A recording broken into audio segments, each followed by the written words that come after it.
네, 일자리 추경이 국회 문턱을 넘었지만 표결 직전 자유한국당 의원들이 집단 퇴장하는 등 막판까지 진통을 겪어야 했습니다.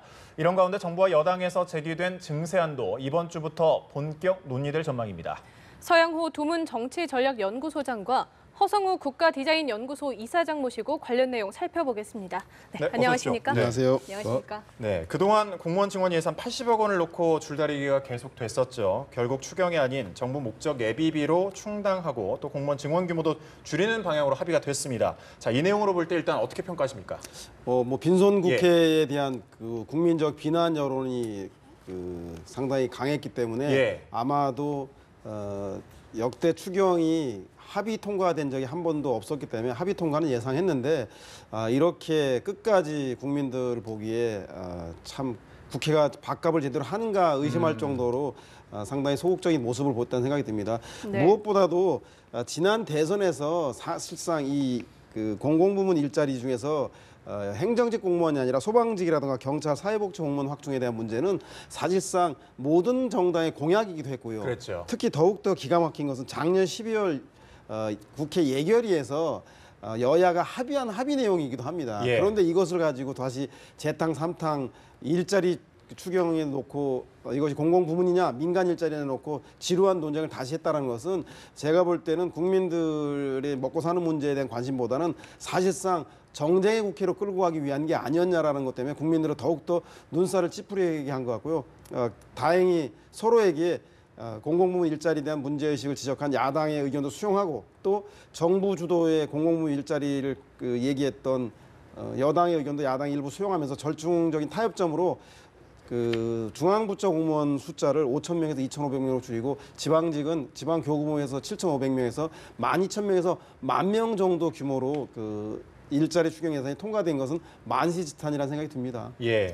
네, 비로소 합의가 되긴 했지만 사실 추경안의 핵심 요소는 신속성이잖아요. 근데 이 추경안이 45일 만에 국회 본회의를 이렇게 힘겹게 통과하면서 신속성을 많이 상실했다라는 지적이 나오고 있는데 어떻게 보십니까?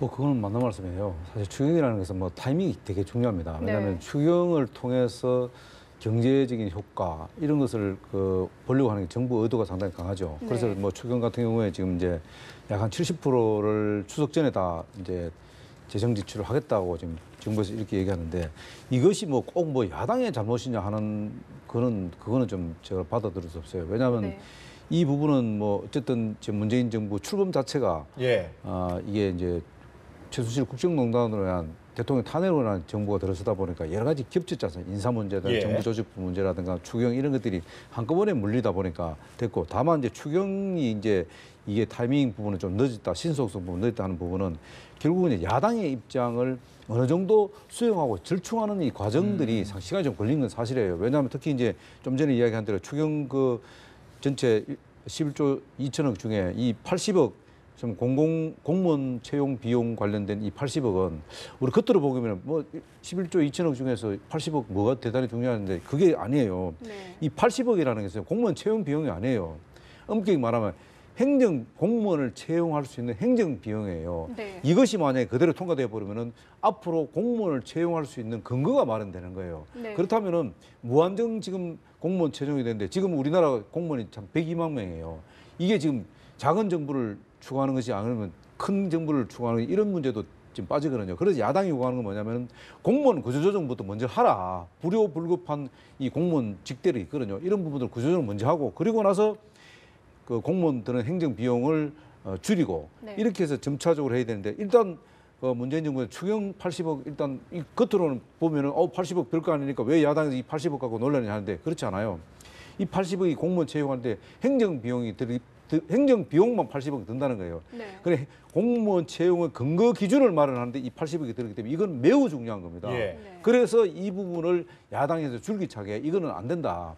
다만 이제 지금 우리 서양호 소장님께서 이야기한 대로 지난 대선 경우는 사회복지라든가 소방이라든가 그다음에 부사관이라든가 이런 특수직에 종사하는 사람들을 정원하는 것은 야당도 동의하는 거죠. 그런데 일반 공무원을 채용하는 부분은 지금 102만 명이 되는 이 엄청나게 지금 큰 비대한 이 정부 조직을 그대로 수용하기는 야당 입장에서는 좀 불필요한 요소들이 너무 많다.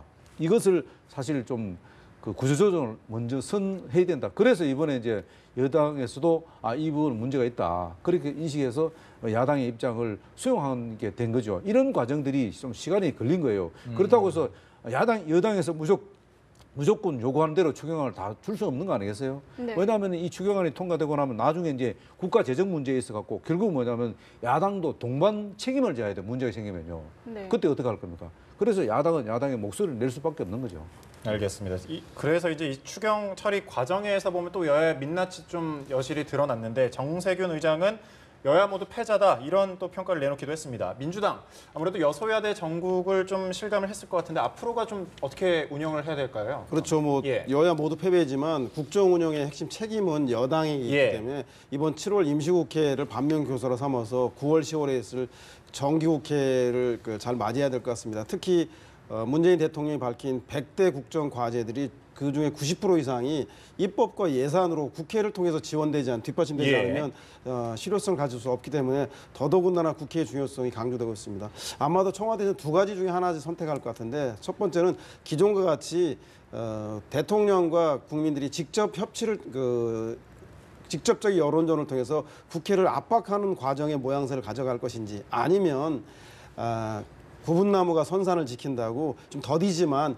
야당과 협조할 수 있는 부분 그 중에서 자유한국당은 뭐 애초부터 이 정부와 결을 달리하기 때문에 제외하더라도 최소한 국민의당과 정의당과 그리고 바른정당 일부까지를 포용할 수 있는 국정과제 정책협의회라든가 이런 형태의 국회 차원의 협의 틀을 만들지 않는다라고 한다면 향후에 있어서 이 어느 누구도 다수의 국회 제적의 과반수인 150석의 의석을 가지지 못한 5당 체제라고 하는 다당제 구도를 국민들이 준 민의를 예. 실현시키기 위해서는 필연적으로 여든 야든 자신의 정책에 대해서 합의하고 동의할 수 있는 정책협의회를 통해서 연대 틀들을 만들지 못하라면 안정적인 국정 운영을 하기 힘들다. 그건 야당도 마찬가지라는 생각이 들어서 이번 7월 임시국회 끝난 이후에 여야 지도부 모두 이 문제에 대한 충분한 평가와 반성을 통해서 다가오는 정기국회를 대비해야 되지 않겠는 생각이 듭니다. 알겠습니다. 그리고 예. 지금 여당이 오랫동안 공백기가 있어서 그런지 이 네. 그러니까 국정을 운영하는데 상당히 미숙함을 드러냈습니다. 왜냐하면은 이게 이제 추경 문제라든가 정부 조직 같은 경우에 굉장히 중요한 부분이잖아요. 40일 이상 동안에 정부를 제대로 구성을 못한 상황이 생겼고 또 45일이 지나서 추경안이 정부가 제출한 추경안을 통과돼 이런 부분들이 그러니까 여당의 운영 미숙함이 그대로 드러나는 게 이게 지금 추경을 해야 된다 하면서 민생이다, 뭐 타이밍이다 늘 지금 뭐 청와대나 민주당에 부르짖으면서 실제로 내용을 들어보면 추미애 대표 당대표가 가장 지금 야당의 협조를 받아야 할 상황에서 오히려 야당을 내치는 상황이 됐잖아요. 예를 들어서 추미애 대표가 국민의당에다가 머리 자르기다. 그다음에 네. 뭐 이런 여러 가지 그 이야기를 예. 직접 했지 않습니까? 네. 야당을 압박하는 거. 그렇다면은 이게 지금 야당이 지금 이 덧나 있는 상처에다가 소금을 뿌리니까 누가 좋아하겠습니까?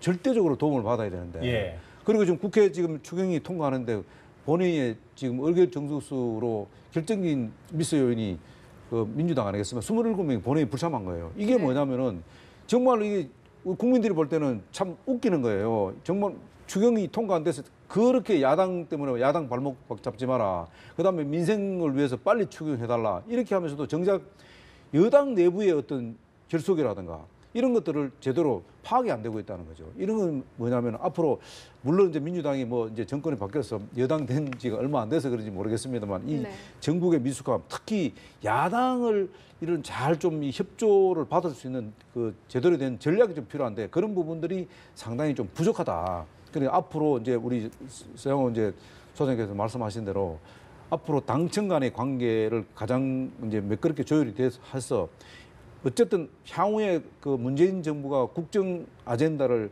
하나하나 추진하기 위해서는 야당의 협조 없이는 하나도 되지 않습니다. 그리고 가장 중요한 문재인 대통령 운영 100대 과제 중에서 거의 70% 이상이 그 정부뿐만 아니고 야당의 협조를 받지 않으면 안 되게 돼 있어요. 예. 그런 부분이 있기 때문에 앞으로 문재인 대통령이 이제 이 여당과의 조율도 중요하지만 야당과의 어떤 그 국정 운영의 틀을 아마 제대로 협치를 할 수 있는 아마 틀을 만들어야 되지 않겠나 그런 한계를 겁니다. 극복하기 위해서는 조율이 필요하다. 근데 예. 좀 첨언하면 여당인 민주당이 그 추경 본회의 표결 당시에 27명이나 자리를 비워서 그 의결 정족수를 넘기지 예. 못하는 그런 웃지 못할 상황이 발생하면 반성해야 되는데 그건 자유한국당도 마찬가지입니다. 자유한국당 107석에 불과한데 만약에 여당을 견제하기 위해서는 150석의 연대를 만들어야 되는데 현재 국민의당은커녕 바른정당조차도 자유한국당 연대와 협의를 틀을 못 만들고 있다는 문제가 크기 때문에 계속 이렇게 나가다가는 아마도 캐스팅 보트의 주요한 역할을 국민의당에게 뺏길 우려가 매우 많다. 따라서 자유한국당도 정부 여당에 협조할 부분과 그리고 반대하고 비판할 부분을 좀 명확히 해서 앞으로 그 다가오는 정기국회를 대비하지 않는다면 야당으로서의 자기 역할을 하기, 제1야당으로서의 자기 역할을 하는데 상당히 한계를 보여준 게 아닌가라고 하는 점도 되돌아봐야 할 것 같다는 생각이 듭니다. 예. 야당에 이제 아주 그냥 주문을 아주 아픈 질문을 하시는데 뭐 저는 충분히 맞다고 봅니다. 그러나 자유한국당도 마찬가지입니다. 자유한국당도 지금 야당이 된 지가 지금 여당에서 야당이 지금 된 지가 얼마 안 돼서 야당에 지금 적응해 가는 과정이에요. 네. 그렇기 때문에 너무 지나치게 야당의 잘못하는 모습만 볼 게 아니고 어쨌든 협상 테이블로 끌어내는 그런 충분한 작업은 여당이 해야 되는 거예요. 물론 국민의당이 지금 여러 가지 그 국정 운영의 캐스팅 보드를 진다 하더라도 결국 자유한국당의 도움 없이는 굉장히 어렵다는 겁니다. 그렇기 때문에 이 국정 운영의 한 축으로서 인정할 필요가 있다. 그것을 무시해서는 절대로 문재인 정부가 앞으로 나가는 데는 틀림없이 자유한국당의 걸림돌이 될 수밖에 없습니다. 그럼 그 걸림돌을 제거하기 위해서는 협치를 할 수밖에 없다는 거죠. 알겠습니다. 이제 추경은 넘었고 증세 얘기가 좀 나오고 있는데 부자 증세를 이제 시동을 걸고 있습니다.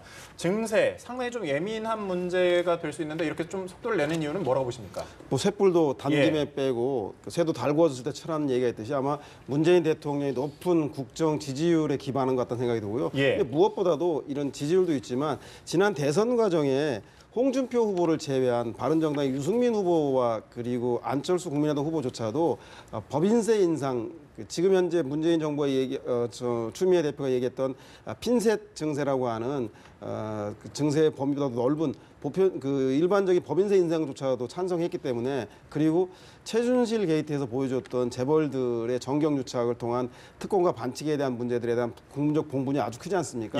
그렇기 때문에 제가 볼 때는 대통령의 높은 지지율과 더불어서 국민들이 재벌 증세, 부자 증세에 대한 강한 요구를 가지고 있습니다. 그래서 그 두 가지 요구들이 아마 조기 증세 논란으로 이어지기 아닌가 싶고요. 저는 그렇기 때문에 향후에 이 문제에 대해서 야당이 대선 때와 또 다른 주장을 하게 될지 아니면 대선 때 주장을 국민적 요구를 받아서 증세에 대해 협력할지에 대해서 좀 지켜봐야 될 것이 중요한 대목이 아닌가 생각이 듭니다. 네. 저는 좀 그 부분에 우리 세영호 지금 소장님께서 이야기하신 대로 홍준표 대표도 법인세를 인상하는 부분에 대해서 찬성했다고 하는데 그거는 아니 홍준표 후보를 제외한 나머지 후보들은 그렇죠. 찬성을 했답니다. 근데 이 법인세라는 것은 물론 공약에서는 그렇습니다. 이게 뭐 부자 정세다 이렇게 해서 이 굉장히 파퓰리즘인데 막상 제도적으로 이걸 딱 만들 때는 조세라는 것은 반드시 저항에 따르게 되어 있습니다. 어떤 경우든 저항이 따르게 되어 있습니다. 2015년도 박근혜 전 대통령도 이 담배세 인상 2,500원에서 4,500원, 2,000원 인상하면서 굉장히 서민들한테 고통을 줬잖아요.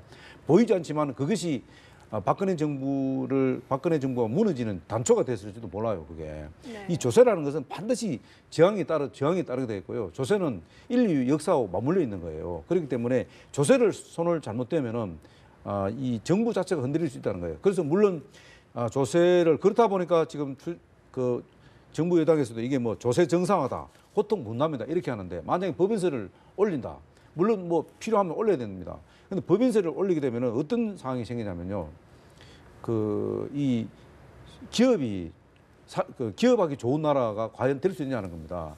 이 추경도 굉장히 중요하지만 결국 세원을 확보하는 것은 나라가 잘 살고 기업이 기업이 굉장히 운영이 잘 되면은 저절로 세금은 걸리게 되어 있습니다. 그래서 가능하면은 정상적인 상태에서 세원을 마련해야지. 네, 잠시만요. 지금 이 시각 이제 고용노동부 장관 후보자 지명과 관련 청와대에서 브리핑이 있다고 하는데요. 들어보시죠. 고용노동부 장관 후보자는 노동조합 활동가 출신으로 정계에 입문한 3선 국회의원입니다. 노동 문제와 노동 정책에 대한 이해도가 높고 폭넓은 친화력을 바탕으로 이해관계 조정 능력이 탁월하며 검증된 정무 역량으로 우리 사회가 당면한 각종 현안을 해결할 수 있는 적임자입니다. 노사, 민, 정, 대타협을 통해 양질의 일자리를 창출하고 노동시간과 비정규직 축소 등 노동 현안 과제를 차질 없이 추진해 나갈 적임자입니다. 이상입니다. 네, 질문 받겠습니다. 네, 이상으로 브리핑 마치겠습니다. 감사합니다. 네, 지금 현장 연결해서 들어봤는데 김영주 의원이 이제 지명이 됐습니다. 여기에 대해서 어떻게 보십니까? 아마도 예. 지난번 비정치인 출신 노동부 장관이 임명된 과정에 논란이 많았기 때문에 예. 정치인 노동부 장관 입각설이 예상이 되었었는데 김영주 의원이 그래서 그런 배경에 발탁됐다는 생각이 들고, 특히 현재 최저임금 문제와 노동 시간 문제 등 사회적 합의를 통해서 법제화될 노동 현안이 아주 상당히 많습니다. 예. 국회 협조와 협치가 필수적이기 때문에 아마도 그런 점에서 국회 내에서 오랜 동안 노동 환노위 활동을 했었고 현장의 노조 활동가 출신인 김영주 의원이 적임이라 생각하고, 잘은 모르지만 국민들은 여당의 사무총장도 역임한 적이 있고요. 그래서 주변 의원들과 상당히 우호적인 관계를 잘 형성하고 있고 인맥 관계가 좋기 때문에 제가 볼 때는 노동부 장관으로는 적임자가 아닌가라는 생각이 듭니다. 예, 노동활동가 출신의 삼성 의원, 특히 이렇게 내각의 의원 출신이 많이 입각하게 된 거는 어떻게 보십니까? 일단 기본적으로 현역 의원을 예. 차출할 수밖에 없는 상황은 이 지금 이제 뭐 추경도 됐고 예. 정부도 조직법도 다 통과됐고 했는데 또 이게 인사청문회 때문에 발목 잡히게 되면은 문제가 생길 수 있다. 또 물론 뭐 김영주 의원 같은 경우는 전문성은 아마 거의 뭐 여야 의원들이 크게 무리가 없을 건데, 그러다 보면 인사청문회를 좀 빨리 쉽게 통과될 방향으로 가지 않겠나. 그래서 현역 의원을 차출하는데 앞으로 이제 이게, 그런데 다만 이제 이 고용 관련해서 이게 지나치게 좀 진보적 상황으로 간다는 그런 우려는 틀림없이 있을 겁니다. 있는데 과연 이 고용노동 장관의 어떤 균형성 이런 예. 부분들은 아마 야당에서 상당히 아마 지적이 있을 것 같습니다. 알겠습니다. 다시 이제 증세 얘기 관련해서 넘어가 보면 아무래도 또 추경의 후유증이 아직 좀 가라앉지 않고 있는데 또다시 대치 전국이 나진 않을까 이런 우려도 있거든요. 저는 아까 예. 한 가지 정정을 하면 법인세 인상에 대해서 지금 현재 쟁점이 되는 게 아니라 대선 시기에 보편적인 기업에 해당되는 법인세 인상조차도 주장했, 홍준표 당시 자유한국당 후보를 제외한 나머지 전체 후보가 주장했었는데, 그거보다 훨씬 과세 표준 대상이 줄어드는 초대기업과 초개인에게만 부여되는 증세이기 때문에 저는 조세 저항 크지 않을 거라는 생각이 들고요. 과세 표준이 연간 기업인 경우에는 126개로 0.02% 정도에 불과하고요. 예. 2천억 정도의 매출을 가지고 있는 기업을 대상으로 할 것 같고, 개인에게는 한 5억 정도의 개인 소득을 가지고 있는 한 2만 명 정도를 대상으로 하기 때문에 저는 뭐 그 문제에 대해서는 큰 저항이 없을 것 같다는 생각이 들고, 다만 말씀하신 대로 이런 초고득 소득자들에 대한 증세이지만 결국은 보편 증세에 대한 논란 또한 확대될 가능성이 매우 높다. 그렇기 때문에 국회에서 이 대상과 범위를 놓고 합의들을 이뤄내야 될 텐데, 예. 그러기 위해서는 저는 뭐 자유한국당은 차치하더라도 현재 대선에서 재벌 증세라든가 부자 증세에 동의했던 민주당, 국민의당, 그리고 바른정당, 정의당까지의 정당 내의 협의체들을 만들어 나가는 과정에서 합의안들을 만들어내지 못하면 또다시 정쟁의 수단으로 전락할 가능성이 매우 높기 때문에 이 문제만큼은 그렇기 때문에 청와대가 아니라 아마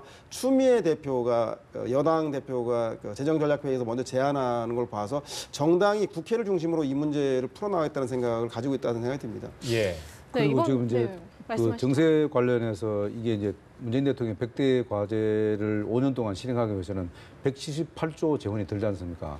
그 178조의 재원을 드는 데에서 지금 좀 전에도 우리 서양호 소장님이 얘기한 대로 이 지지율이 지금 굉장히 문재인 대통령 고공행진인데, 이런 상황에서 막 밀어붙이는 그런 어떤 상황도 발생될 수 있거든요.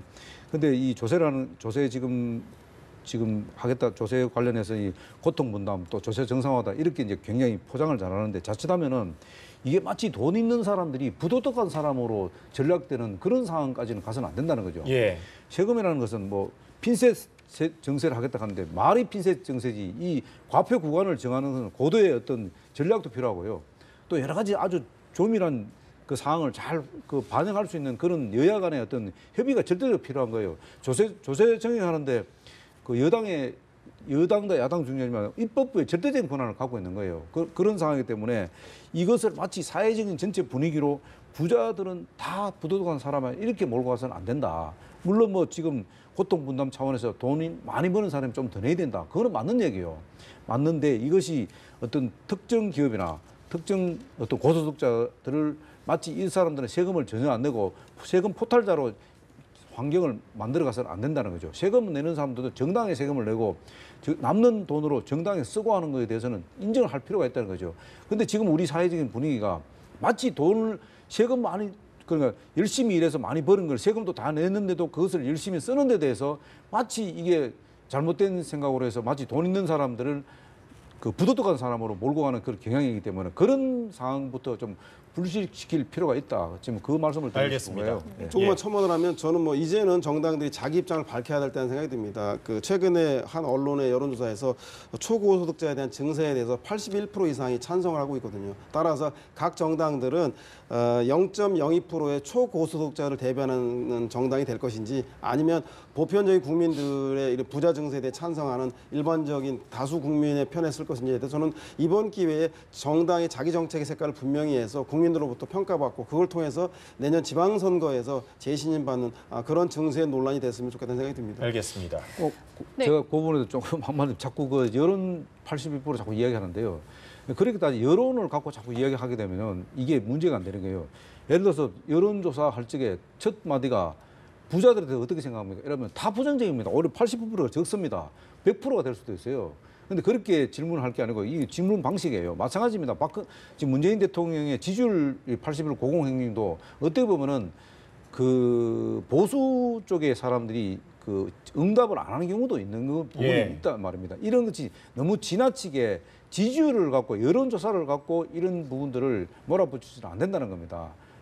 특히 이 지금 국가 재정 문제 이 부분은 상당히 우리가 고민하고 고심하고 또 국민 여러분들도 상당히 그 고려한 상태에서 뭔가를 밀어붙여야지 그 단순히 대통령의 지지율이 높기 때문에 이 초기에 뭔가를 사실 그 정리를 해야 된다 이렇게 해서 막 밀어붙이고 이렇게 되면은 역작용이 일어날 수 있다는 것을 말씀드리는 겁니다. 네, 알겠습니다. 네, 이번에는 그 물난리 속에 유럽으로 떠났던 충북도 의회 의원에 대해서 얘기를 해볼까 하는데요. 특히 이번에 국민을 레밍에 비유해서 민심에 기름을 부었던 김학철 도의원이 자신의 발언에 대해서 억울하다는 심경을 내비치기도 했는데 어떻게 보십니까? 김학철 의원은 좀 세 가지 문제가 있다고 봅니다. 네. 지금 현재 충북의 청주에 그 물폭탄에 대해서 사망자가 7명에 이르고 이재민이 2,141명, 재산 피해액만 해도 170억이 이릅니다. 그럼에도 불구하고 이러한 상황 속에서 해외 연수를 빙자한 외유를 갔다는 것 자체가 첫 번째 잘못이고 두 번째는 그 과정에서 국민들에게 레밍이라고 하는 설치류에 빗댄 제2의 개돼지 발언으로 오해할 만한 망언을 했다는 겁니다. 네. 세 번째는 돌아와서도 국민들의 이런 그 문제에 대해서 머리 숙여 사과하기보다 먼저 변명과 궤변으로 일관하고 있는데 이 세 가지 점에서 저는 김학철 의원은 입이 그 10개라도 할 말이 없는 점이라는 생각이 들어서 오히려 국민들에 대해 공분을 사고 있는 게 아닌가 생각이 듭니다. 네. 이런 그 외유성에 대해서 계속 말이 나오고 있는데 이번이 한두 번이 아니거든요. 계속해서 반복되는 이유는 무엇이고 또 근절할 대책은 없을까요? 이게 이제 뭐 그러니까 그 의원들, 도의원들도 선출직이잖아요. 선출직이 선출직이기 때문에 도의원들이 사실 어떻게 보면 그 상황 의식, 정무적 판단 이런 것들이 개개인의 문제도 있지만은 사실 이번에 이제 중앙당의 자유한국당에서 전격적으로 제명 처리를 했지 않습니까? 이래서 조금 아쉬운 것은 자유한국당에서도 제명 처리하기 전에 이런 그 물난리가 나고 이 충북 지역의 제 지역이 상당히 심각할 정도면은 이 그 외유성 관련된 그 해외 연수라든가 이런 것들을 전면적으로 중단하라는 지시가 좀 떨어졌어야 되는데 뭐 그렇다고 해서 그것이 이제 전체 자율적으로 맡기다 보니까 이런 현상이 생기는데 앞으로는 이것을 그러니까 중앙 정부 차원에서 또는 이런 그 정당 차원에서 이것을 일일이 간섭을 할 수 없습니다만은 이것도 개인의 판단에 맡게 되는데 저는 개인적으로 생각할 때는 김학철 의원이 이 저런 상황에서도 그 해외 연수를 밀어붙였다는 그 자체가 이해할 수 없는 부분이에요. 그거는 또 비난받아도 마찬가지고 국민의 공분을 살 수 있는 것은 충분히 다 갖고 있는 거예요. 뭐 막말 이런 걸 떠나서 기본적으로 자기 어떤 그 도의 지금 그 국민들이 상당히 지금 재해로 인해서 고통받고 있는 상황에서 어쨌든 막문화식으로 해외 연수를 갔다는 것은 국민들을 공분을 살 수 있는 충분히 살고 있다고 봅니다. 다만 이제 이것이 사실 야당에서도 엎치되 덮친 경우가 되는 거예요. 뭐 홍준표 대표도 사실 그 제 지역에 방문해서 뭐 황제 장화부터 해서 이런 여러 가지 지금 야당이 지금 문제가 꼬이게 있다 보니까 이런 예. 부분들이 결국은 뭐냐면 야당을 개혁하는데 발목이 잡힐 수 있거든요. 그렇기 때문에 이번에 야당에서 어쨌든 김학철 의원을 전격적으로 제명하는 부분은 잘했다고 판단되고요. 또 앞으로 이 김학철 의원은 계속 그 어떤 이제 무소속으로서 이제 도정 활동을 해야 되는데 예. 이런 네. 부분들이 결국은 이제 자유한국당과 연계성 이런 부분들은 조금 이제 처리가 돼야 할 부분이고 이제 전반적으로 도의원들이나 시의원들이 또 국회의원도 마찬가지입니다. 뭐 해외 연수 가는 것에 대해서는 자율적으로 맡겨야 되는데 이런 부분들은 조금 더 앞으로 이제는 국가적이죠. 왜냐하면 국가 재정으로 지금 해외 연수를 가기 때문에 이런 부분들도 해외에 나가는 부분에 대해서는 좀 더 좀 세밀하고 엄격한 또 잣대가 필요하지 않겠나 이래 봅니다. 알겠습니다. 끝으로 국민의당 제보조작 사건 수사와 관련해서 좀 짚어볼 텐데 이제 수사가 막바지에 이르고 있습니다. 박지원 전 대표 그리고 이용주 의원에 대한 조사도 있을 것 같은데 이 조사에 따라서 국민의당의 운명도 좀 약간 바뀌지 않을까요? 그렇죠. 예. 근데 검찰이라던가 그 얘기 들리는 거 보면 박지원 전 대표에 대해서 서면 조사를 하겠다고 하는 것은 그만큼 야당 탄압이라던가 정치적인 배경에 대해서 야당을 위축시키는 그 수사 결과를 원하지 않다라는 걸 반전하기 때문에 예. 확대될 것 같지는 않고요. 국민의당은 빨리 이유미 씨 제보 조작 사건의 국면에서 빨리 새로운 리더를 뽑는 전당대 국면으로 돌입해서 새로운 리더들을 뽑아야 될 것 같다는 생각이 들고요. 또 한 가지 원내 전략에 있어서는 그동안 그 보수 정당인 그 자유한국당과 바른정당과 함께 야3당 공조를 해왔는데 그것을 통해서 오히려 그 호남을 비롯한 중도 개혁적인 지지층들이 국민의당을 외면하게 만들었습니다. 향후에 있을 100대 국정 과제 중에서도 국민의당이 동의할 수 있는 부분들에 대한 적극적으로 동의를 해서 민주당과 정의당과 국민의당에 제가 보기에는 3당의 새로운 개혁 정책 협의회의 틀들을 복원해 나간다라면 아마 국민의당으로서는 새로운 그 전환적인 그 국회에서의 위상을 찾지 않을까 그래서 그런 점에서 국민의당이 앞으로도 원내 전략과 국민의당의 새로운 리더십을 세우는 전당대를 잘 활용해야 되겠다는 생각이 듭니다. 예, 역시 짧게 시간 관계상 부탁드리겠습니다. 뭐 국민의당의 어떤 그 조작 사건은 사실 그 검찰의 이중잣대가 있을 예. 수 없다. 왜냐하면 법은 법이고 엄격하게 법잣대를 들댈 필요가 있다. 그렇기 때문에 이 정치적 흥정이나 거래의 대상이 돼서는 안 된다는 거죠. 이것은 왜냐하면은 그 민주당하고 국민의당의 거래 대상은 될지는 모르겠습니다만 국민이 지켜보는 거예요. 그렇게 되면은 야합원에서 결국은 국민의당은 이중대로 민주당이 이중대로 전락될 수밖에 없기 때문에 이 부분이 국민의당이 이중대로 전락되는 것을 막기 위해서는 검찰의 엄격한 잣대가 필요하다. 저는 그렇게 봅니다. 알겠습니다. 네, 지금까지 서영호 두문정치전략연구소장 그리고 허성우 국가디자인연구소 이사장과 함께했습니다. 네, 오늘 나와주셔서 감사합니다. 고맙습니다. 네. 네.